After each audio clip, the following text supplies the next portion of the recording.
limitations in human resources they're facing. The psychosocial impact, I think, is going to be profound in this area.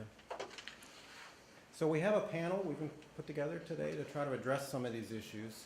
And while they're getting seated, I'll just give a quick introduction. So we have Dr. Jeff Deal, who's on the far end over there.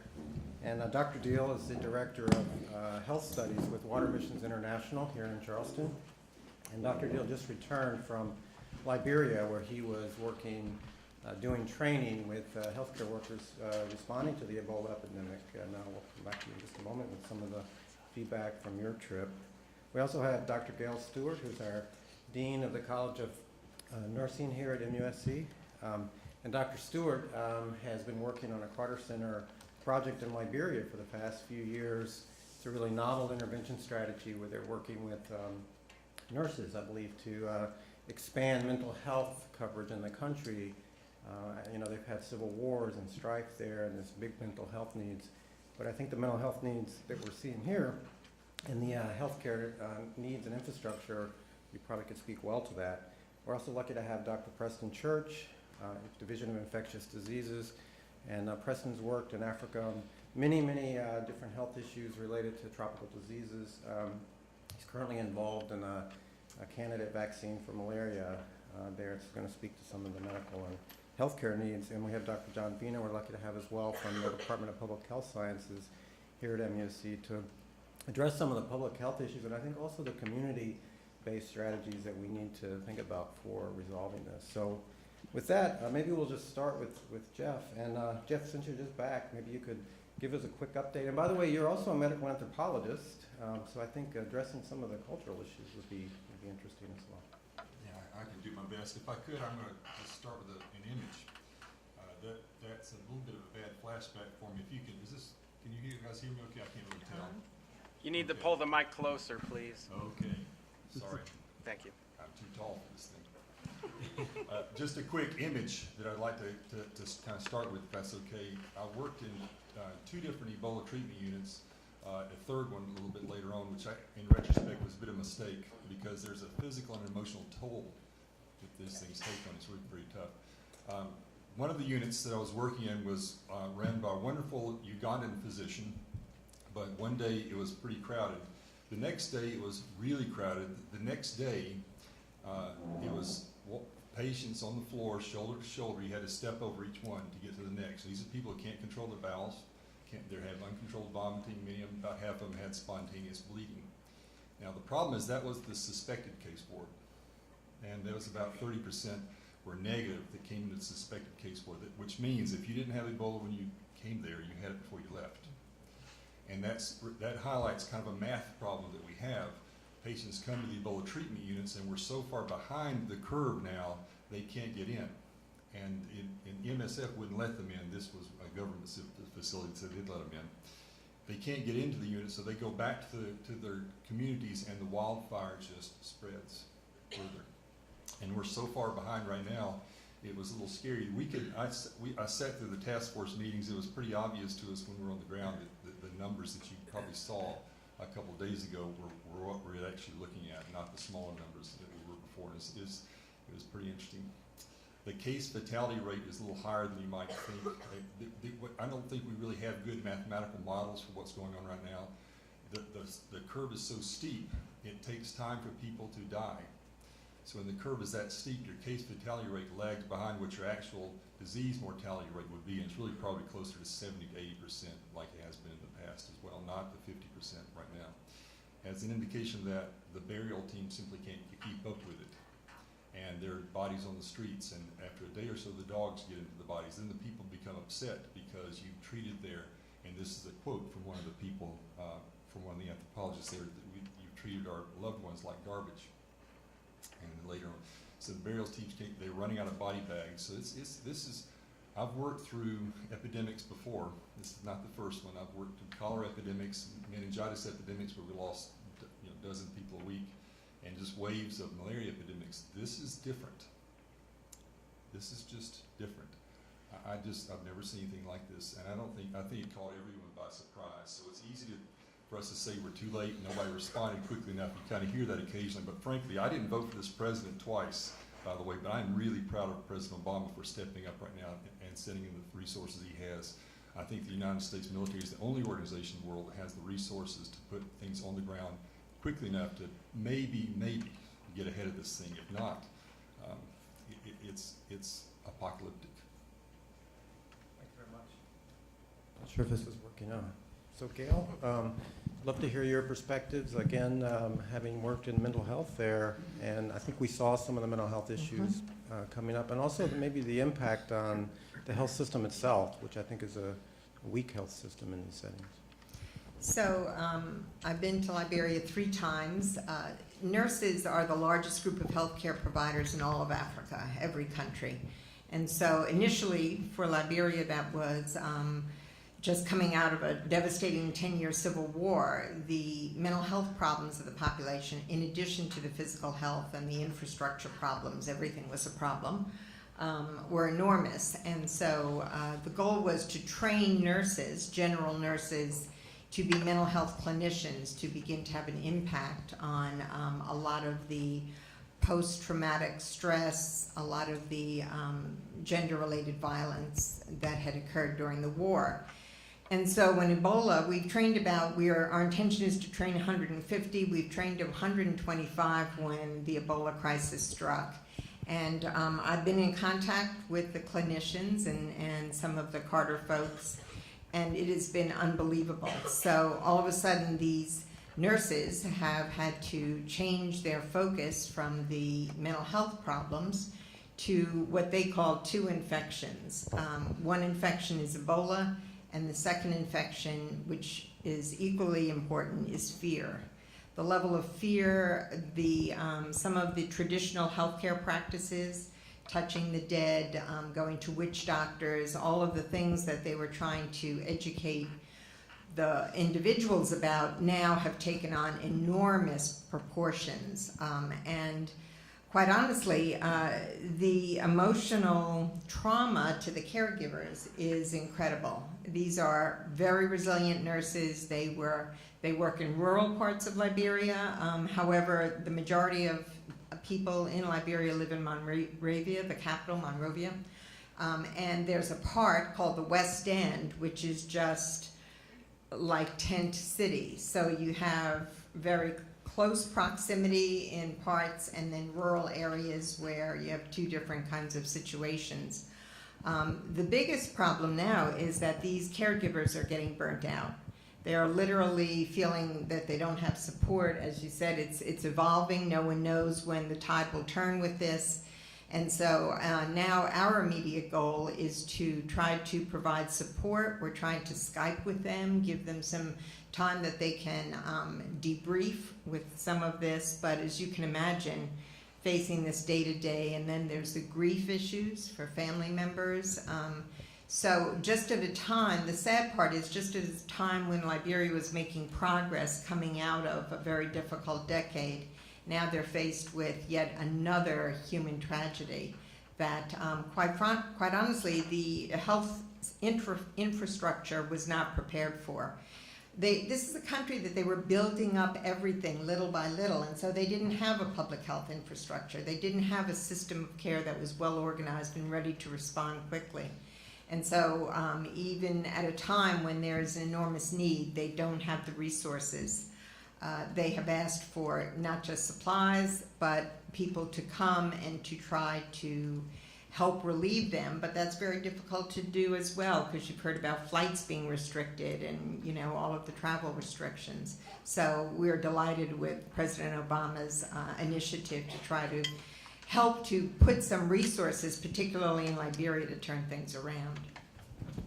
Thanks. And Preston, prior to the meeting, we were chatting a bit.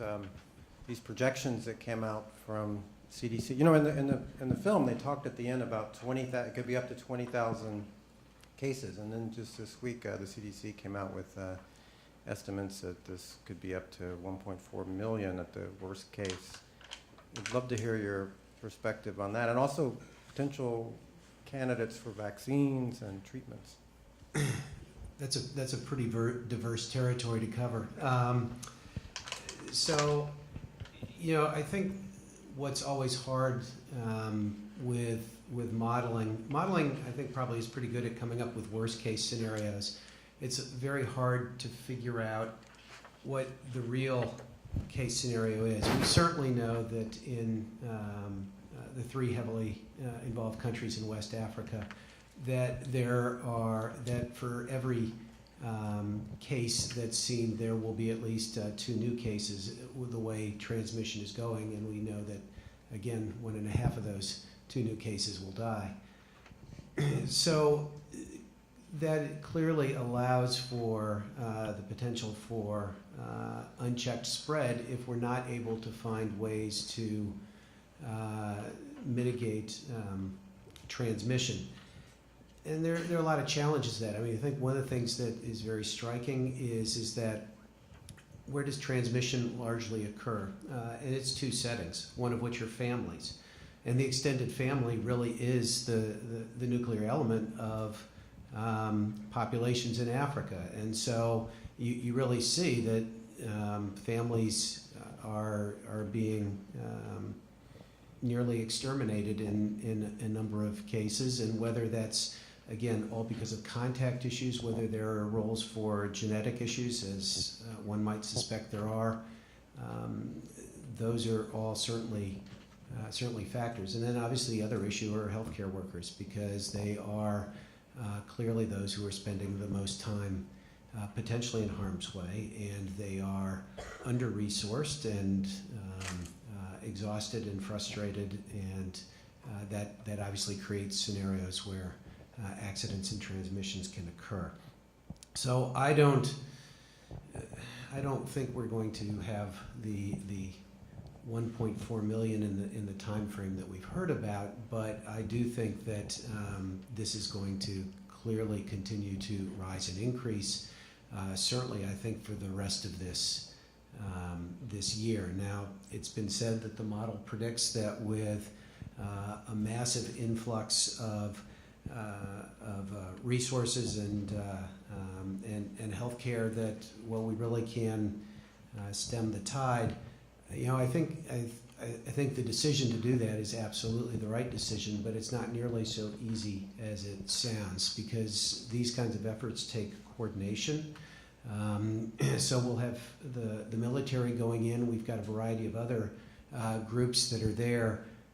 It's not, at this point, clearly under one central direction, and so we'll have reduplications of efforts, lack of efforts, and confusion that will reduce somewhat the potential effectiveness.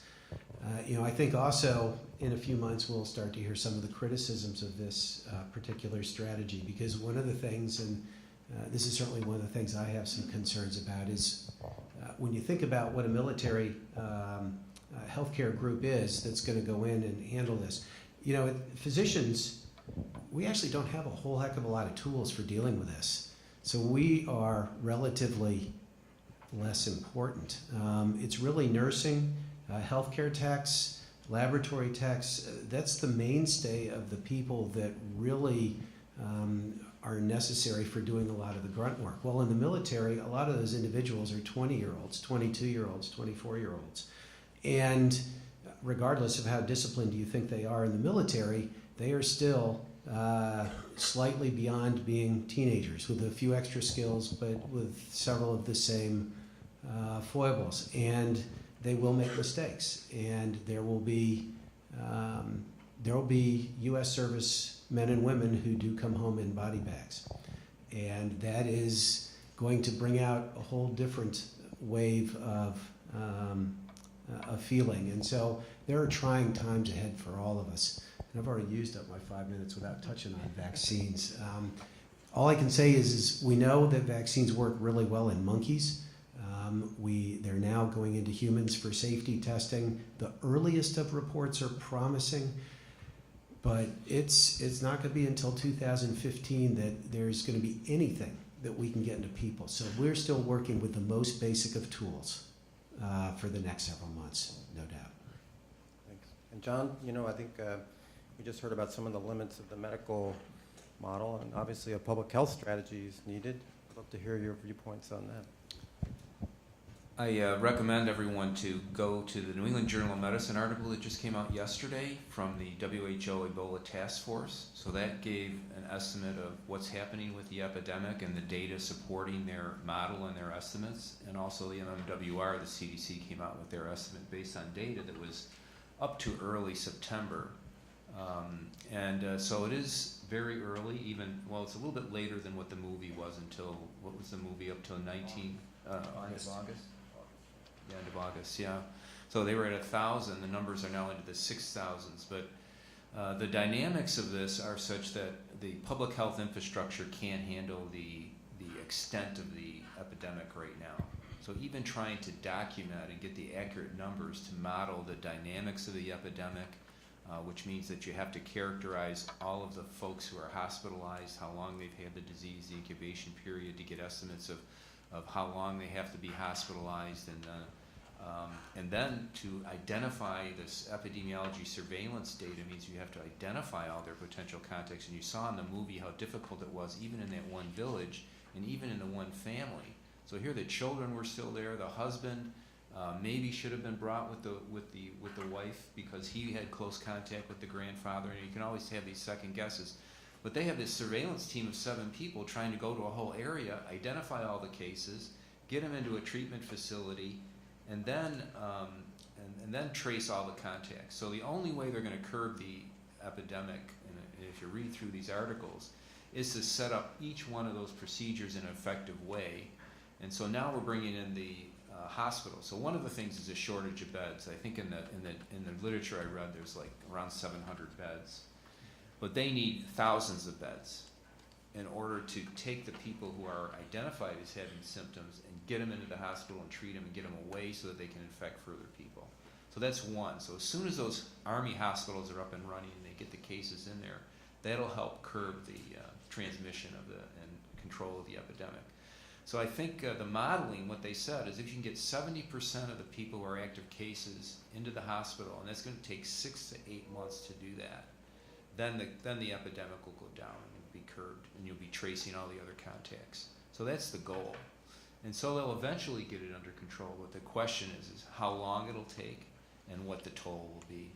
And the upper estimates are 1.4 million, and from what I understand and read is that's really underestimated. So I think it could be a really long haul, and you heard from Dr. Deal, I think it's going to be a really long haul. So my impression is that as soon as they get in there in the initial response of setting up these hospitals and dealing with it, is that there's going to have to be a concerted effort, maybe double, triple that, to really deal with the current epidemic.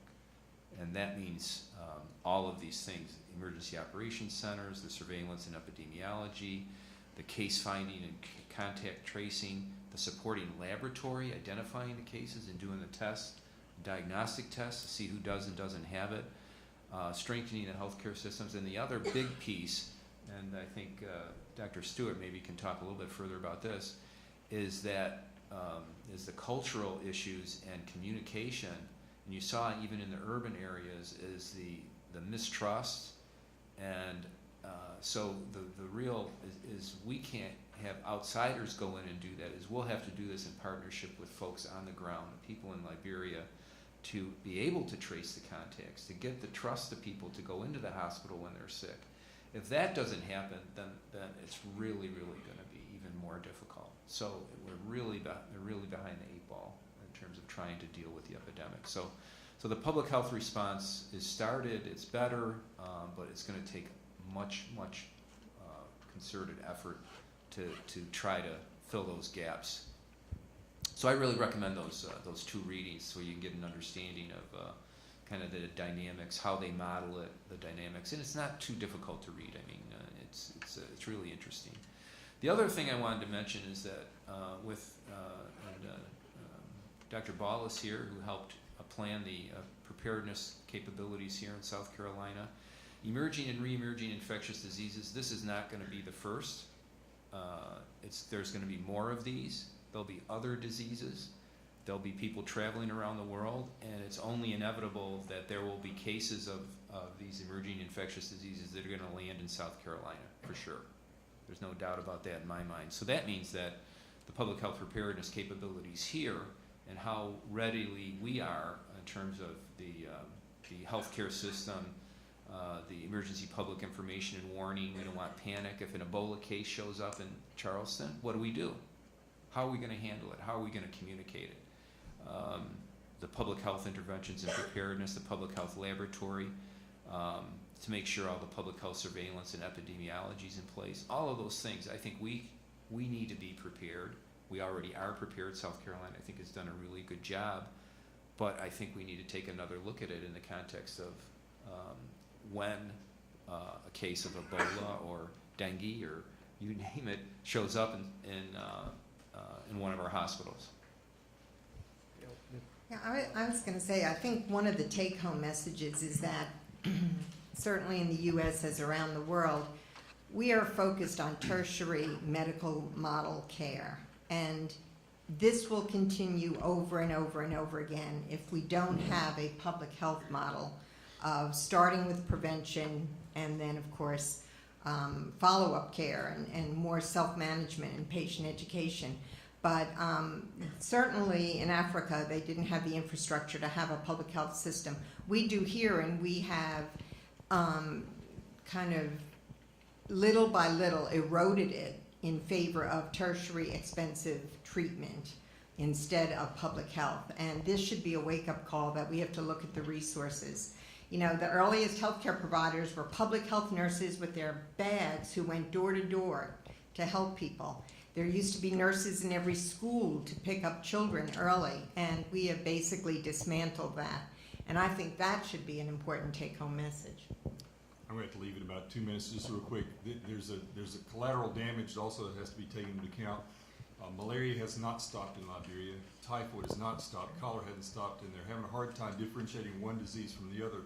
And those patients get stuck in the ETUs, and again, they didn't have when they got there. But we have to be really precise with our language right now in a moment like this. And I do want to point out, I am concerned for our military, but there's not been a case of Ebola from anybody working inside the ETUs that followed all the protocols that MSF put in place. It doesn't mean it couldn't happen, but I was banking my life on that being true.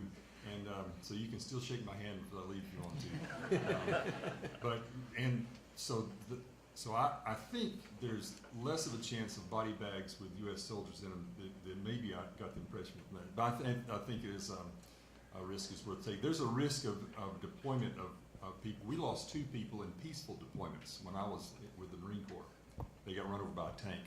So you don't survive that very well, but hopefully will. I'm sorry I've got to leave right now, but it's been wonderful. We'll talk again soon. Thanks. Thanks, Jeff. I think we could also open the floor for questions. We have a couple of microphones. Can I just comment on one thing? Is that CDC's response is the largest international outbreak response by CDC. So they have over 100 epidemiologists. That was a while ago, several weeks ago. With the deployment, I'm sure there's another team of folks who are going to be working on this. So, I mean, that's good news. They're in the field trying to help. But without the help and cooperation of the communities and the folks who are in the field and these teams that are part of it, that's where it really is. But CDC is also really good at that in terms of communicating and getting teams to work together and working with the local population.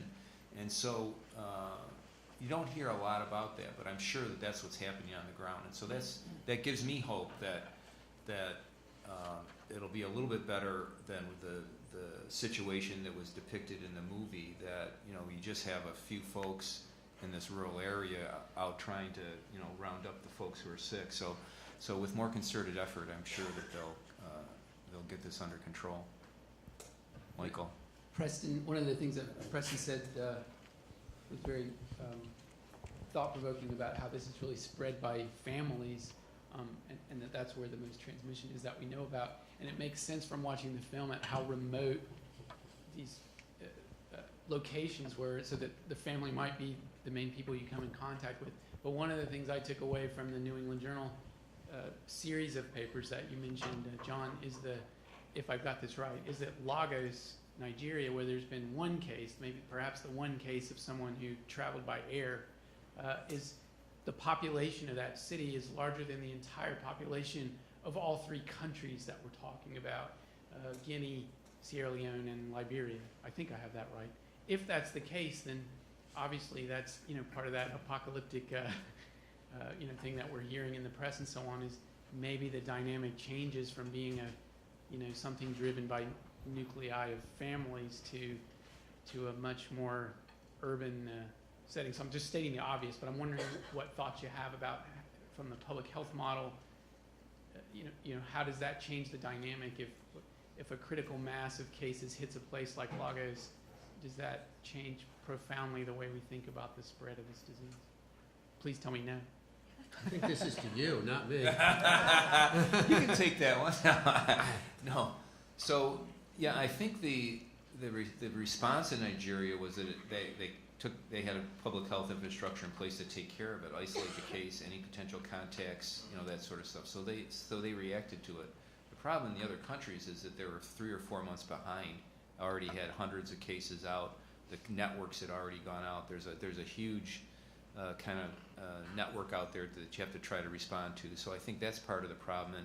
And this one is different, I think, than the other Ebola outbreaks where they were isolated to very remote rural areas. They could control it. They could monitor the contacts easily.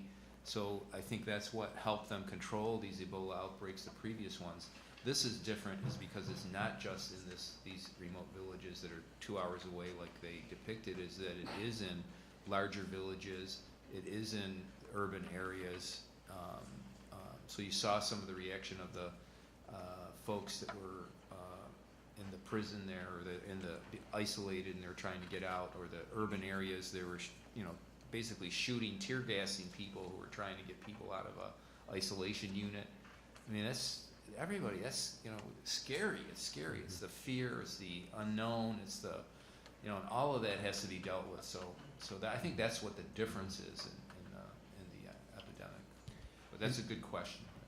And Michael, I definitely agree with you that, the family certainly seems to be a central unit and sort of where things start, but that absolutely doesn't preclude it from spilling well beyond that. And I think already, the stories trickle in about the various migrations of people infected and what they've done to get from point A to point B. So I believe Ghanaian student who ends up in Senegal after wandering for 1,000 kilometers and exposing a number of individuals there, fortunately not infecting anyone.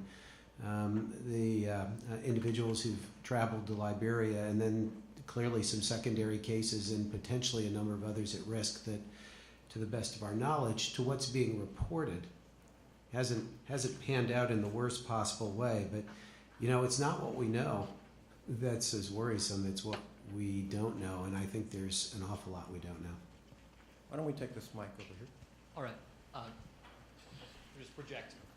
So have any of you heard of or encountered any cultural shift that may be happening in the affected countries where, as it becomes more serious, people are starting to realize the real importance of notifying health professionals if they have someone sick in their village? And if not, what can we change about our educational approach to really emphasize the importance of prevention in order to keep this from getting more out of hand? So I guess I can respond to that based upon the clinicians. I don't think they're seeing a shift. I think that in order to really affect this positively, you have to start ahead of time. They have to understand aspects of prevention. They have to understand the limitations of witch doctors. So you're already, the train's left the station, so to speak. And in fact, like any pandemic, fear tends to grow rather than dissipate. And so it is important that the people who go into the villages are from the country and be committed to that, because they have the credibility to perhaps undo that. And that will be a limitation of us moving troops in, because we have to rely on those people in the country to do that. But it really reflects their understanding or lack of understanding or their misconceptions. One of the largest mental health issues in Liberia is epilepsy. We don't consider that a mental health problem in this country. They do, and they believe it is caused by the devil. And so when you're starting at that point, you can see how a crisis like this only feeds a lot of very bad misconceptions. Okay, I don't have a question, but it's nice to talk about this, but what are we going to do about it? And so you know, there are places where you can donate and send money to Doctors Without Borders. There are a lot of other organizations that you can support with your money to do that. And, you know, they have protective devices at some places, but at most places they don't. And most of the healthcare workers have died at the government hospitals and other things in Sierra Leone. So you can provide funds and support. You can also contact our congressmen and senators, which I have done, and both of our senators and our local representative responded that this isn't affecting the United States, and they don't think that we should be spending any resources doing that, and they don't support Obama's plan for sending people over there. So I think if we provide enough contact to our congressmen, then they will support this, and I can provide you a list of organizations where the money will actually get into Sierra Leone or to Liberia, where they are doing that. So it's not something just to opine about, but something that you can actively participate in. Maybe we could put that on the Global Health Center website. If you send it to Michael, that's a great idea. All right, so I have a question regarding sort of what's going to happen with these countries as time goes on. Even if this epidemic happened tomorrow, they're losing healthcare providers, and there's a lot of other diseases that seem to be going untreated due to the fact that the healthcare systems are overwhelmed. What kind of impact and how long do you think it will be before these countries, our healthcare systems, are back up and functioning? That was actually going to be my first comment, is that's predicated on saying that they were functioning. I don't know how you answer that. I mean, I still think that the right now we're so early in even trying to understand this and understand the dynamics. I think the point, and I think Jeff was making this point, and I'd actually written down in my notes. I mean, you know, not only, you know, being put in the same facility if you have Ebola or if you don't have Ebola, but you all watched how they disinfect the back of their truck. They just throw in a bucket of bleach, it lands wherever it lands. Most of us wouldn't really call that disinfection. And so if the next person with fever, and let's face it, what is this disease looking like? It looks like fever, maybe some headache. You don't feel well. Like almost every other viral disease starts, exactly the way malaria starts.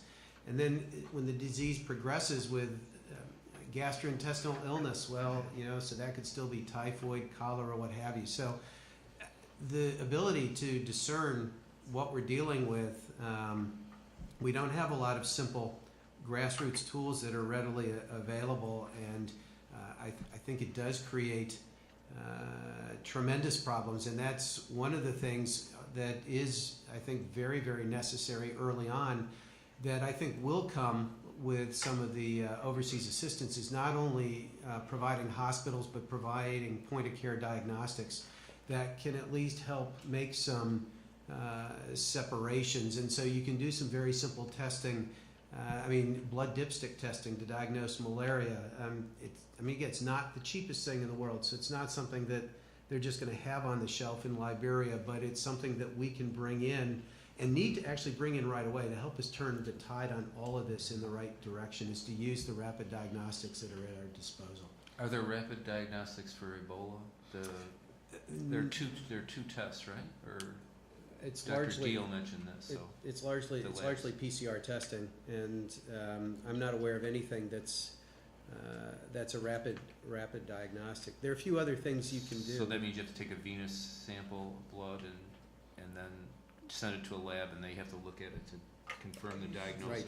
Preston, Yeah. Cameron in 2004 was training a large number of healthcare workers in areas endemic with hemorrhagic fever viruses. Mm-hmm. And they were deploying field-grade PCR instruments along with thermostable kits for them to do rapid PCR to assess exactly what you're saying.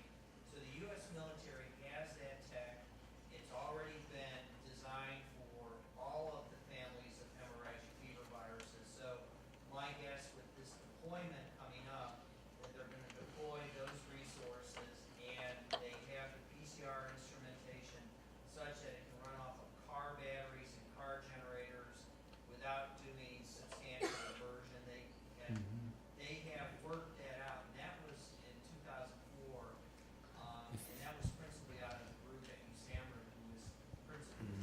too bad Dr. Deal left, because I think he knows some of this.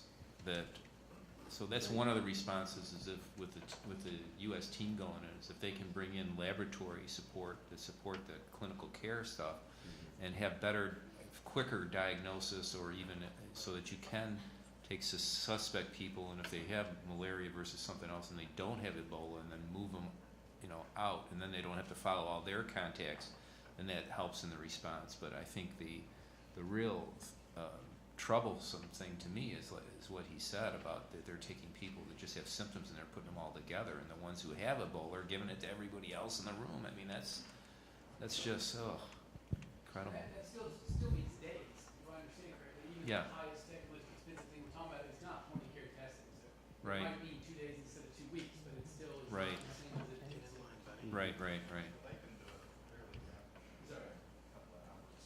So let's take two more questions. John's kit was in 2 hours. He was able to get an answer. Why don't you go ahead with your question? All right, thank you. My question basically is this. Has there been any effort in trying to involve the leaders of the communities, like the chieftains, and these are people that the villagers listen to and would always listen to, like clan members, and train those guys or let them see what is going on, educate them to a level where they could actually be mercenaries, of goodwill for the community. Even the media, what's the media doing? What are the governors doing? I think these are the steps that Nigeria, for instance, took to go ahead and be the first to educate people and tell them what is going on and what will happen if actions are not taken. And so if we don't do this and send troops everywhere, and you're just going to increase the fear factor for these folks, and they won't show up and everybody's just going to die. So I was trying to ask about it, and I also wanted to know, is there any data on like the survival chance of somebody that's receiving a standard US ICU-based care, someone that's just been infected? Is there any data based on that? Well, There's a couple of questions, but I'll speak to the first one. Okay. The strategy that we were using in terms of the mental health profile, where there's a lot of stigma, was to engage the traditional healthcare providers, the witch doctors, the family members. And so there was a huge campaign mounted to engage them. It involved a lot of radio ads for education, et cetera, et cetera. So I think that has been identified as critically important because they are the first line of caregiving for many, many people. I'll just add one other thing in relationship to the question that was asked before. When we talk about the future, I am impressed at how resilient the individuals in Liberia are. I can't speak to the other countries, but it is compelling to me how much they care about their country, how much they care about each other. The clinicians that we trained, literally one of them died of Ebola, another one has Ebola now, and it looks as if she's turning around. But I think the strength of the people cannot be underestimated or discounted, and that will be why they come out of this better, hopefully. The CDC is also working with USAID, Office of Foreign Disaster Assistance, and so they're kind of coordinating deployment of disaster assistance response teams in addition to CDC. They're working with community-based organizations and organizations like African Union to mobilize staff and to help with all of this. So I'm not sure of the details, but there may be stuff on the CDC website or more of the details with regard to working with the community-based organizations who are out there in the field, and or the countries. You saw in the movie they had these disaster response team, or what did they call them in the movie? The group of 7 people going around to identify the cases. So I think working with them and deploying more people in the cause. I mean, I thought it was really impressive too that even to help bury the dead is that they got the folks who had families impacted to help bury the dead, which was like these, they just want to help in any way they can. And so I think to do that is, it's very emotional to kind of see the real impact. Yeah, for sure. Go ahead. I was going to say there was one other little piece of that question, which is is advanced supportive care conferring a survival advantage. And obviously that's always a problem when the disease is largely focused in an underserved area and there isn't much advanced supportive care provided. But if you sort of read between the lines, at least with what's been coming out, and you look at survival rates for patients in the Médecins Sans Frontières facilities versus other facilities, they look to be doing about 20% better in terms of survival. Again, these are small numbers, it's all early, and as we know, the mortality sort of lags behind the presentation, so that's a very fuzzy number, but I think it makes a difference. And the main reason for mortality, it really is severe dehydration from the nausea and diarrhea, so the vomiting and diarrhea. So the thought should be that advanced supportive care ought to be able to make a difference from what we know about the mechanisms by which people die. So Robert, quick if you have a... Thank you. Great job all, especially on the tragic human behavioral characteristics and fear that we're seeing now. But a couple of technical questions for Dr. Vena and Dr. Church, and I'm struck by your difference of opinion as to projections for the end of January vis-a-vis the CDC's Tuesday MMWR release. Preston, you don't think it's going to hit 1.4. Dr. Vena thinks it'll easily hit that. I do too. And that is interesting, Dr. Vena's comment on the two articles, the MMWR with an incubation period of 5 to 6 days, and the WHO report that just hit yesterday in New England Journal with an incubation period of 11.5 days. Question for the two of you. Preston, you mentioned that the R0, or the attack rate, is one person infects two. But Dr. Schmidt and Dr. John and I were chit-chatting a moment ago. We think the attack rate is easily 3 to 5, if not greater, not due to inherent properties of the virus, but to the tragic human behavioral characteristics of this epidemic, which I believe truly will become a pandemic next year. So comment on the attack rate, if you would, and why the difference in incubation period. Yeah, the incubation period, well, there's a bunch of different dimensions that they report in both papers with regard to the time period from the diagnosis to the symptoms, the time period from the symptoms to and length of hospitalization, and then once you're in the hospital, how all of these things are looked at. How long you're in the hospital, which is, I think, the average hospital stay is 6 to 7 days, something like that. But the data I saw in both papers was that the rate was around 1.8. It's not up around 3, so it's around 1.8. I think is what both papers stated. Is that for every case there's 1 point? Is it another additional case roughly, right? For every case, the reproduction. There were 2 cases, I think. Yeah, 1.8. Right. Well, yeah. 2 cases for every one. So the way my understanding is that those numbers are actually the ones that are used in the CDC model, and I don't have an inside connection to tell me that it's different. Again, the hard part about all this is every previous outbreak has been just that, an outbreak that spontaneously went away. I mean, healthcare providers would certainly introduce some of the methodologies, and I mean, there's some countries now where this is pretty well in place, such as Democratic Republic of Congo, which has had several outbreaks, and so they have an organized response, and these things end. And that's the whole deal too about why there was, I think, the so-called delayed response is because it takes a while to realize that this one isn't doing what all the others have done. But so I think there's going to be some confusion about what this rate truly is, because old outbreaks have behaved differently. This one is based on evolving data. It certainly might change. I think my understanding of the model, and again, I am not a modeling person, so you have to take any of this with a grain of salt, is that those projections are relatively non-intervention projection. So it's easy for me to believe we'll get to 1.4 million. I just don't think it'll be as soon as what the model says if things are allowed to go unchecked. So I think we will have some impact, and this thing will sort of take that gentle slowing curve. I don't know exactly what the time frame is going to be. A lot of it depends on how quickly we are organized and doing some of the right thing, and how quickly the people there will let us. So let me thank you. take this opportunity to, first of all, thank the panel and let you know that we do have a reception, so there's a chance to continue the discussion in the hall and have some refreshments. Thanks all of you for coming. We appreciate it. Maybe give a round of applause for that.